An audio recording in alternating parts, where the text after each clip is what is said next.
viewers of Sounding Board, and tonight we're going to talk about Hammer Van Helsing, played by the late Peter Cushing, who you might know as Grand Moff Tarkin in the Star Wars trilogy. Before that, he was a horror movie regular in the Hammer films, and appeared in also Space 1999 and other British BBC TV shows like his companion Christopher Lee did.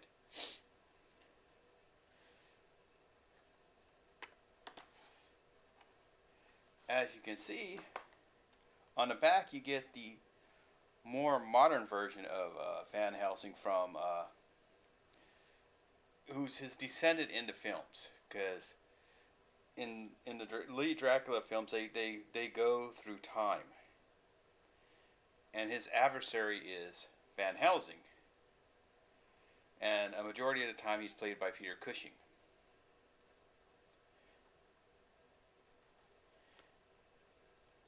But the figure is the younger incarnation of Van Helsing, more from the era of technically the Hugh Jackman version. But MEGO did an incarnation of the figure, which is kind of nice. It's a really nice looking rendition of Peter Cushing. Let's open him up and take a look, because this is Halloween, and he's part of the horror series. And so this would be the last of our horror incarnation style videos for Halloween. You know, as you saw, we did Murder House. We've done where are the scissors? MEGO finally got smart and put little tags into them so the figures just don't plop out. So you just can't reach in there and steal them anymore, like a lot of people would.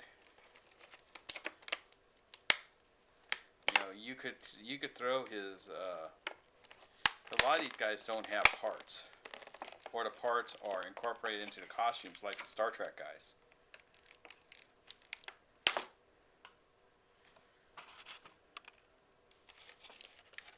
You know,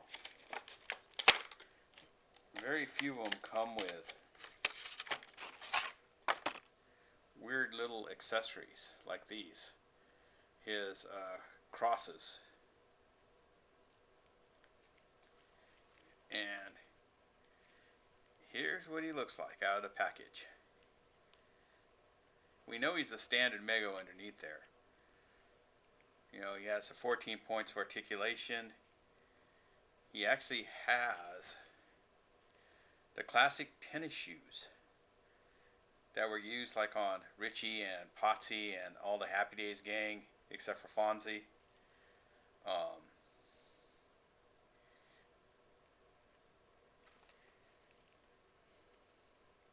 You know, because after all, anywhere you can save a buck on the character is a good thing.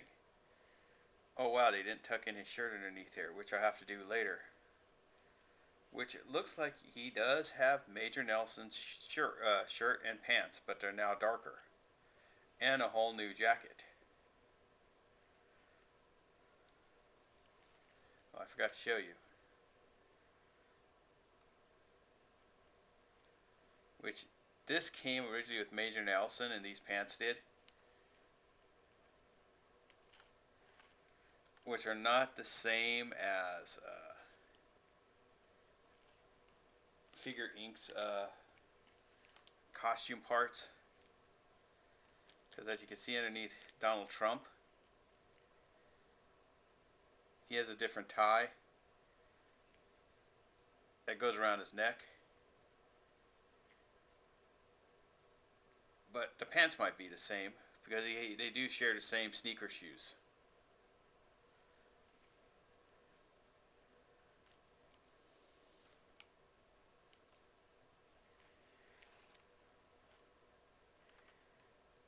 These things are bigger than Peter Cushing's hands can hold.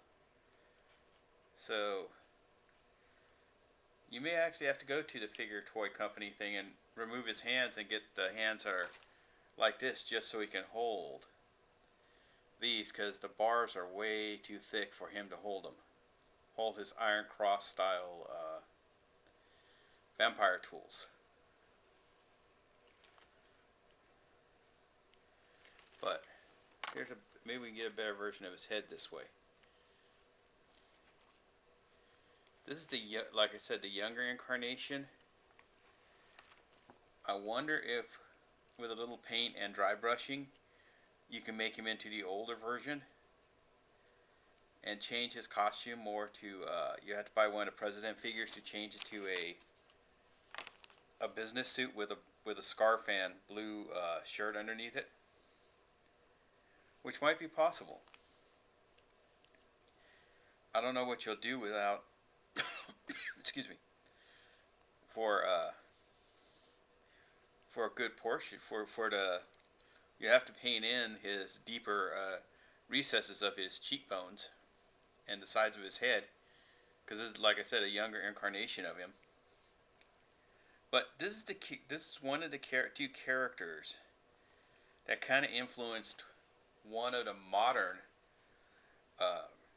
horror films that are very popular today. Which is a cult film. It's one of the first appearances of what's his name? The guy that voiced Chris Sarandon voiced Jack Skellington as Jerry Dandridge, and his arch rival is based off of these vampire movies, which would be the Van Helsing of the Hammer films, as well as the Fearless Vampire Hunters of Roman Polanski. And so it would be nice to see that maybe MEGO, since they've been doing a lot of these horror movie characters, if they made Jerry Dandridge, what is Roddy McDowall's character? And I'm not thinking of it. I was talking to Mike about it yesterday. Shoot. It's going to hit me after I finish this video. And the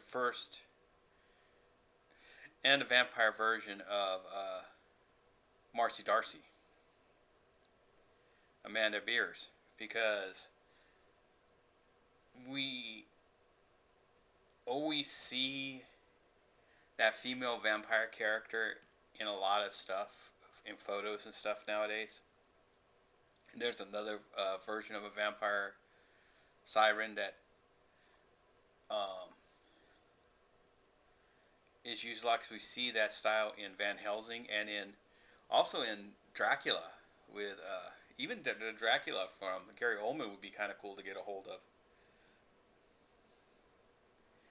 because who wouldn't want to have a Gary Oldman style Dracula? Now, you can live without the other characters. Maybe the Van Helsing from that film, because that's, what's his name? Hannibal Lecter. You could actually make him from the Hannibal Lecter, technically. Take this costume, get him a big wide brim hat, a briefcase, and then you can take Hannibal Lecter and make Van Helsing out of him too. Because in the earlier versions of horror, they were doing all the modern movie monsters from Hollywood and video stores, the 80s. And Hannibal Lecter was one of them. So yeah, it'd be easy to convert a Hannibal Lecter into Van Helsing.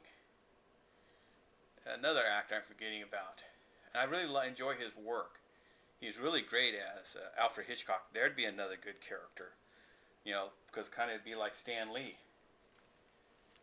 You have Stan the Man Lee, and then you have Alfred Hitchcock with him. And especially since Alfred Hitchcock appeared in all his horror movies in some form or another. He'd encapsulate all of the horror films. And to some people, this guy's a horror movie character. But yeah, who wouldn't want Jerry Dandridge, and what was Roddy McDowell's vampire hunter name? I knew it yesterday. Um, shit. Peter Vincent. Not the David Tennant version, but the Roddy McDowell version. The version that started it all. You know, those would be two really good MEGO vampire characters. If MEGO is watching this, definitely make Peter Vincent and Jerry Dandridge, and if you're feeling generous, even the Marcy Darcy vampire. Um, and it's just interesting, this whole horror movie line that they have, that MEGO's done. First, it was all the 80s, as I would call them, snuff film monsters. And then they got the Universal monsters, and then they got the Hammer film monsters. And then we got all the versions of the werewolf and Frankenstein from them, and now we're getting all the name characters from the Hammer films, or all the weird looking characters. Kind of like they were printing Star Trek characters, and all of a sudden they changed modes. I guess Discovery didn't sell well and went directly to printing the next gen characters. You know, they went from classic to next gen.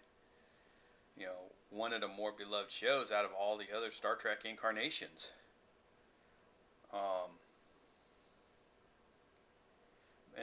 And talking about Star Trek, it would be nice to get maybe a Tasha Yar before we get Doc Crusher and Troy, because in all the other incarnation lines that actually got the whole crew done, we already have those characters, but how many Yars do we have? Maybe Wesley would be nice too, if you like Wesley. I'm not a big fan of Shield Wheaton. I find him annoying in the show. Most of the time I'm rooting for him to die. Never got my wish. But it is cool having this. But thinking about it, you could take the Space 1999 head from the alien guy and build the old Van Helsing, or even Grand Moff Tarkin from that figure, because that's a pretty good likeness of Peter Cushing as well.